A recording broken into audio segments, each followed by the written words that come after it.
Hi everyone. Welcome to Learn with Basil Nilamra. AS11 അവസാനത്തെ പാർട്ടാണ് നമ്മൾ ഡിസ്കസ് ചെയ്യുന്നത്. അപ്പോൾ AS11 നമ്മൾ ഇന്ന് പഠിക്കാൻ പോകുന്നത് ഒരു ഫോറിൻ ഓപ്പറേഷൻസിന്റെ ട്രാൻസാക്ഷൻസ് ഇയർ എൻഡ് ആകുമ്പോൾ അതിന്റെ ഇന്ത്യൻ ബുക്സിൽ കാണിക്കാൻ വേണ്ടിയിട്ട് ഇത് ട്രാൻസ്ലേറ്റ് ചെയ്യണം. അപ്പോൾ ഇത് എങ്ങനെ ട്രാൻസ്ലേറ്റ് ചെയ്യണം? ഫോറിൻ ഓപ്പറേഷൻ രണ്ട് തരത്തിലുണ്ട്, integral operations and non integral operations. ഏത് റേറ്റ് എടുത്ത് ട്രാൻസാക്ട് ചെയ്യണം എന്നുള്ളതൊക്കെ എൻ്റെ പാർട്ട് 1 വീഡിയോയിൽ AS11 ബന്ധപ്പെട്ടിട്ടുള്ള എല്ലാ കോൺസെപ്റ്റ്സിന്റെയും തിയറി നമ്മൾ ഡിസ്കസ് ചെയ്തിട്ടുണ്ട്. പാർട്ട് 2, പാർട്ട് 3, പാർട്ട് 4 വീഡിയോസിലാണ് ഇതുമായി ബന്ധപ്പെട്ട ക്വസ്റ്റ്യൻസ് സോൾവ് ചെയ്യുന്നത്. ഇപ്പൊ പാർട്ട് 1 വീഡിയോ കണ്ടിട്ടില്ലെങ്കിൽ ആ വീഡിയോ കാണുക, എന്നിട്ട് മാത്രം പാർട്ട് 5 വീഡിയോ കാണാൻ പാടുള്ളൂ. പാർട്ട് 1 വീഡിയോ കാണാൻ വേണ്ടിയിട്ട് മുകളിലുള്ള ഐബാർ ബട്ടൺ പ്രസ് ചെയ്താൽ മതി. എനിവേ, ഞാൻ ആ പാർട്ട് 1 വീഡിയോയിൽ നമ്മൾ ഫോറിൻ ഓപ്പറേഷൻസുമായി ബന്ധപ്പെട്ട് നമ്മൾ ഇന്ന് ചെയ്യാൻ പോകുന്ന പ്രോബ്ലത്തിന് ആവശ്യമുള്ള കാര്യങ്ങൾ മാത്രം റിവൈസ് ചെയ്യും. അതുകൂടാതെ പാർട്ട് 1 ഫോറിൻ ഓപ്പറേഷൻ രണ്ടായിട്ട് ക്ലാസിഫൈ ചെയ്തിട്ടുണ്ട്: integral foreign operation and non integral foreign operation. എന്താണ് ഇന്റഗ്രൽ ഫോറിൻ ഓപ്പറേഷൻ എന്നുള്ളതും എന്താണ് നോൺ ഇന്റഗ്രൽ ഫോറിൻ ഓപ്പറേഷൻ എന്നുള്ളതും ഡീറ്റെയിൽ ആയിട്ട് പാർട്ട് 1 ഞാൻ എക്സ്പ്ലെയിൻ ചെയ്തിട്ടുണ്ട്. അതുകൊണ്ട് ഇവിടെ വീണ്ടും ഞാൻ അത് എക്സ്പ്ലെയിൻ ചെയ്ത് സമയം വേസ്റ്റ് ആക്കുന്നില്ല. ഇവിടെ നമ്മുടെ പ്രോബ്ലത്തിന് വേണ്ട, നമ്മൾ ഇന്ന് ഡിസ്കസ് ചെയ്യാൻ പോകുന്ന പ്രോബ്ലത്തിന് വേണ്ട കാര്യങ്ങൾ മാത്രം ഞാൻ ഡിസ്കസ് ചെയ്യുന്നുണ്ട്. ഫോറിൻ ഓപ്പറേഷൻ നമുക്ക് രണ്ടായിട്ട് ക്ലാസിഫൈ ചെയ്യാം: integral and non integral foreign operation. Integral foreign operations ആണെങ്കിൽ മോണിറ്ററി ഐറ്റം ക്ലോസിംഗ് റേറ്റിലാണ് കാണിക്കേണ്ടത്. നോൺ മോണിറ്ററി ഐറ്റം ആണെങ്കിൽ ഹിസ്റ്റോറിക്കൽ കോസ്റ്റിലാണ് അത് ക്യാരി ചെയ്യുന്നതെങ്കിൽ എന്നാണോ അത് പർച്ചേസ് ചെയ്തത് റേറ്റ് ഓൺ ഡേറ്റ് ഓഫ് ട്രാൻസാക്ഷനിലാണ് കാണിക്കേണ്ടത്. എന്ന് പറഞ്ഞാൽ എന്നാണോ ആ നോൺ കറന്റ് അസറ്റ് അല്ലെങ്കിൽ നോൺ മോണിറ്ററി ഐറ്റം പർച്ചേസ് ചെയ്ത് അന്നത്തെ റേറ്റിലാണ് എടുക്കേണ്ടത്. അതെല്ലാം റീവാല്യൂ ചെയ്തിട്ടുണ്ട്, ഫെയർ വാല്യൂലാണ് കാണിച്ചിരിക്കുന്നതെങ്കിൽ എന്നാണോ റീവാല്യൂ ചെയ്തത് ആ ഡേറ്റിൽ. പാർട്ട് 1 നമ്മൾ പറഞ്ഞിട്ടുണ്ടായിരുന്നു റീവാല്യൂഷൻ അധികം ഇയർ എൻഡിലാണ്, അപ്പൊ ക്ലോസിംഗ് റേറ്റ് ആയിരിക്കും എടുക്കേണ്ടത്. Profit and loss account items ആണെങ്കിൽ, എക്സ്പെൻസ് അല്ലെങ്കിൽ ഇൻകം ഐറ്റംസ് ആണെങ്കിൽ rate on date of transaction ആണ്. ഇതും ഞാൻ അതിന്റെ ആ പാർട്ട് 1 ക്ലാസ്സിൽ മെൻഷൻ ചെയ്തിട്ടുണ്ടായിരുന്നു. നിങ്ങളുടെ എക്സാമിനേഷന് മിക്കവാറും നിങ്ങൾക്ക് rate on date of transaction തരാറില്ല with respect to P&L item. പകരം P&L കാണിക്കുന്ന എക്സ്പെൻസിന്റെയും ഇൻകം ഒക്കെ അത് തന്നിട്ടില്ലെങ്കിൽ നിങ്ങൾക്ക് ആവറേജ് റേറ്റ് എടുക്കാം. എക്സാമിനേഷനിൽ അധികം ആവറേജ് റേറ്റ് ആണ് യൂസ് ചെയ്യാറ്.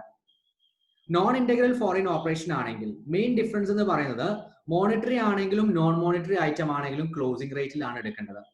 എന്താണ് മോണിറ്ററി ഐറ്റം, എന്താണ് നോൺ മോണിറ്ററി ഐറ്റം എന്നുള്ളത് പാർട്ട് 1 വളരെ വിശദമായിട്ട് മെൻഷൻ ചെയ്തിട്ടുണ്ട്. അതുകൊണ്ടാണ് പാർട്ട് 1 വീഡിയോ കണ്ടതിന് ശേഷം മാത്രം ഈ വീഡിയോ കാണണമെന്ന് പറയാനുള്ള കാരണം. Profit and loss account item ആണെങ്കിൽ non integral foreign operation rate on date of transaction ആണ്. നേരത്തെ പറഞ്ഞതുപോലെ rate on date of transaction തന്നിട്ടില്ലെങ്കിൽ ആവറേജ് റേറ്റ് എടുക്കാം. കണ്ടിൻജന്റ് ലയബിലിറ്റീസ് ക്ലോസിംഗ് റേറ്റിലാണ് കാണിക്കേണ്ടത്. മെയിൻ ഡിഫറൻസ് വരുന്നത് ഇന്റഗ്രൽ ഫോറിൻ ഓപ്പറേഷൻസിൽ വരുന്ന ഫോറിൻ കറൻസി എക്സ്ചേഞ്ചിന്റെ ഡിഫറൻസ് P&L ട്രാൻസ്ഫർ ചെയ്യുന്നത്. On the other hand non integral foreign operations ആണെങ്കിൽ അതിന്റെ ഡിഫറൻസ് ട്രാൻസ്ഫർ ചെയ്യുന്നത് ഫോറിൻ കറൻസി ട്രാൻസ്ലേഷൻ റിസർവിലോട്ടാണ്. അപ്പൊ ഇതുമായി ബന്ധപ്പെട്ട ഒരു ക്വസ്റ്റ്യൻ നമ്മൾ ചെയ്യുന്നു. Question number 4. ക്വസ്റ്റ്യൻ 4 ഞാൻ റീഡ് ചെയ്യുന്നു. ഇതിന്റെ പ്രോബ്ലം ഞാൻ വളരെ പെട്ടെന്ന് ഡിസ്കസ് ചെയ്യുന്നതായിരിക്കും, കാരണം പ്രത്യേകിച്ച് ഒന്നും ചെയ്യാനില്ല. അതുകൊണ്ട് തന്നെ ഞാൻ ബാക്കിയുള്ള എൻ്റെ ഈ ചാനലിൽ കാണുന്ന, നിങ്ങൾക്ക് അറിയുന്നുണ്ടാവും, എല്ലാ ക്വസ്റ്റ്യൻസും ഞാനൊരു മൈക്രോസോഫ്റ്റ് ഓഫീസിലെ വൈറ്റ് ബോർഡ് എന്നുള്ള ഒരു പ്രോഗ്രാം യൂസ് ചെയ്തിട്ടാണ് ചെയ്യാറ്.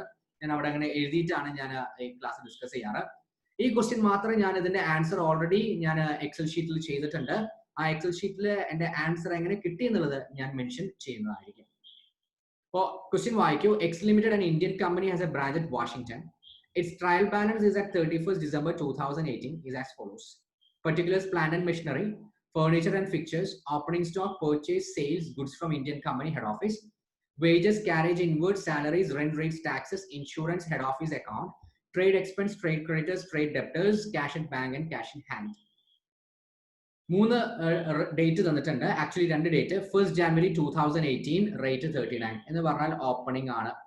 ഇയർ എൻഡ് 31st December ആണെന്ന് വളരെ ക്ലിയർ ആയിട്ട് പറഞ്ഞിട്ടുണ്ട്. ട്രയൽ ബാലൻസ് പ്രിപ്പയർ ചെയ്യുന്നത് ഇയർ എൻഡിലാണ്. അപ്പൊ ഇയർ എൻഡ് 31st December ആണ്. ആൻഡ് ഇയർ എൻഡിന്റെ rate 31st December, closing rate 41 ആണ്. ആവറേജ് റേറ്റ് തന്നിട്ടുണ്ട്. When fixed asset were purchased, rate of exchange was rupees 38. Fixed asset non monetary ഐറ്റത്തിന്റെ ഒരു example ആണ് പാർട്ട് 1 ഡിസ്കസ് ചെയ്തിട്ടുണ്ടായിരുന്നു.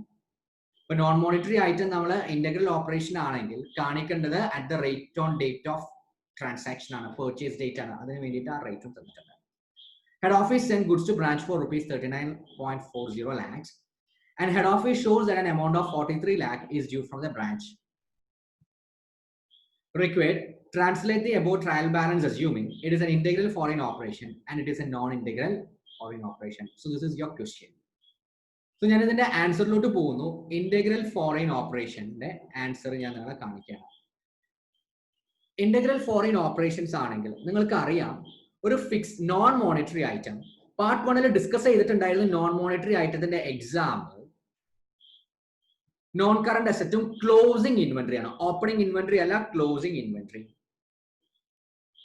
മാത്രമല്ല നോൺ മോണിറ്ററി ഐറ്റം ആണെങ്കിൽ, അതായത് ഫിക്സഡ് അസറ്റ് ആണെങ്കിൽ, നോൺ കറന്റ് അസറ്റ് ആണെങ്കിൽ കാണിക്കേണ്ടത് at the rate of date of transaction ആണ്.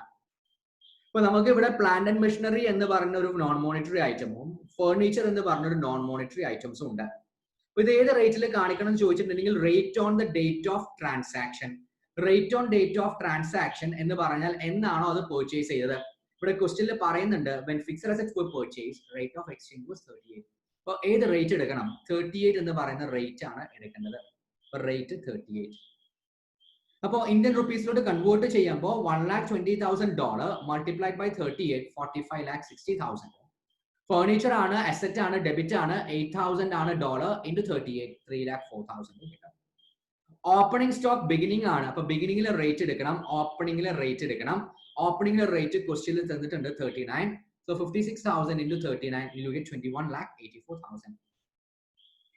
Purchaser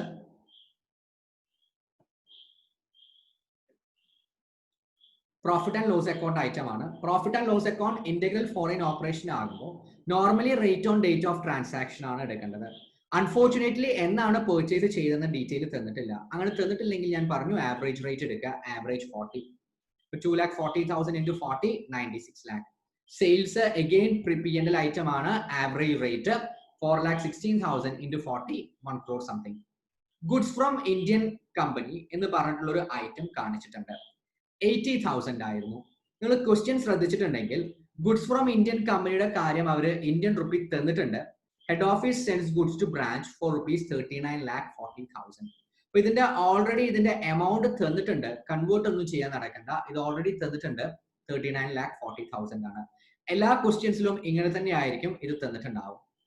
next wages P&L item ആണ്, അതുകൊണ്ട് 40. 2,000 into 40 80,000. Carriage invert P&L item ആണ്, അതുകൊണ്ട് 1,000 into 40.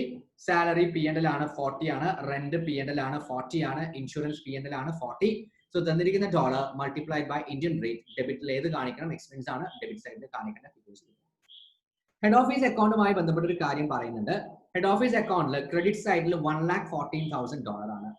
ക്വസ്റ്റ്യൻ നോക്കിയിട്ടുണ്ടെങ്കിൽ ക്വസ്റ്റ്യനിലും പറയുന്നുണ്ട് head office send goods to branch for 39,40,000.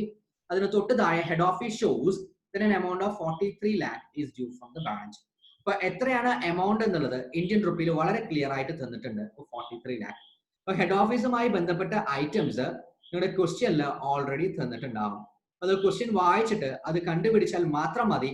അതിന്റെ ഇന്ത്യൻ റുപ്പി ഓൾറെഡി തന്നിട്ടുണ്ടാവും. അത് ഡെബിറ്റ് ആണോ ക്രെഡിറ്റ് ആണോ നോക്കി കറക്റ്റ് സൈഡിൽ കാണിക്കുക. ക്ലിയർ? ട്രേഡ് എക്സ്പെൻസ് ആയതുകൊണ്ട് 40. Average rate into 40,000. Trade creditors monetary item ആണ്. എന്താണ് മോണിറ്ററി ഐറ്റം എന്നുള്ളത് പാർട്ട് 1 ഓൾറെഡി പറഞ്ഞിട്ടുണ്ട്.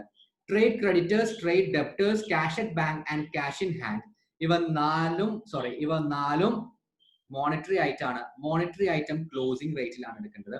ക്വസ്റ്റ്യനിൽ ക്ലോസിംഗ് റേറ്റ് തന്നിട്ടുണ്ട്.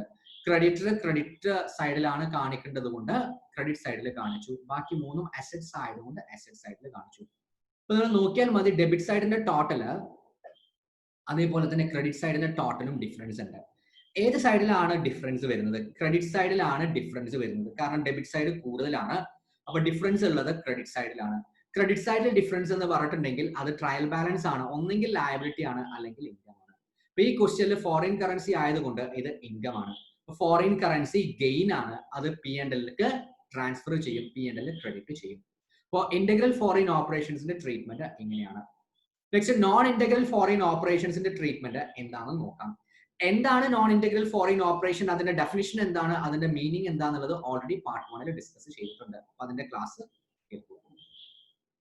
ഫോറിൻ ഓപ്പറേഷനും അതേപോലെ നോൺ ഇന്റഗ്രൽ ഫോറിൻ ഓപ്പറേഷന്റെ മെയിൻ ഡിഫറൻസ് എന്ന് പറയുന്നത് നോൺ മോണിറ്ററി ഐറ്റത്തിന്റെ ഡിഫറൻസ് ആണ്. Non monetary item integral foreign ഓപ്പറേഷൻസിൽ നോൺ മോണിറ്ററി ഐറ്റം അതിന്റെ ഡേറ്റ് ഓഫ് ട്രാൻസാക്ഷനിൽ കാണിക്കുമ്പോൾ നോൺ ഇന്റഗ്രലില് ക്ലോസിംഗ് റേറ്റിലാണ് കാണിക്കേണ്ടത്.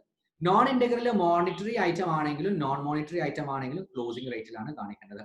ഇപ്പൊ plant and machinery non monetary item ആണ്, ക്ലോസിംഗ് റേറ്റിലാണ് കാണിക്കേണ്ടത്. ഫർണിച്ചർ നോൺ മോണിറ്ററി ഐറ്റം ആണ്, ക്ലോസിംഗ് റേറ്റിലാണ് കാണിക്കേണ്ടത്. ഓപ്പണിംഗ് സ്റ്റോക്ക് ഓപ്പണിംഗ് റേറ്റ് തന്നെ കാണിക്കുന്നു.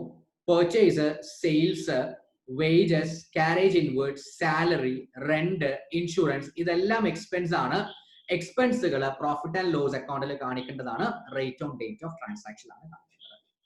പക്ഷേ എന്നാണ് പെർച്ചേസ് ചെയ്തത്, എന്നാണ് സെയിൽ ചെയ്തത്, എന്നാണ് കാരേജ് ഇൻവേർഡ് ഇൻകർ ചെയ്തത്, എന്നാണ് സാലറി കൊടുത്തത്, എന്നാണ് റെന്റ് എക്സ്പെൻസ് വന്നത്, എന്നാണ് ഇൻഷുറൻസ് എക്സ്പെൻസ് വരുന്നത് തുടങ്ങിയ കാര്യങ്ങൾ മെൻഷൻ ചെയ്തിട്ടില്ല.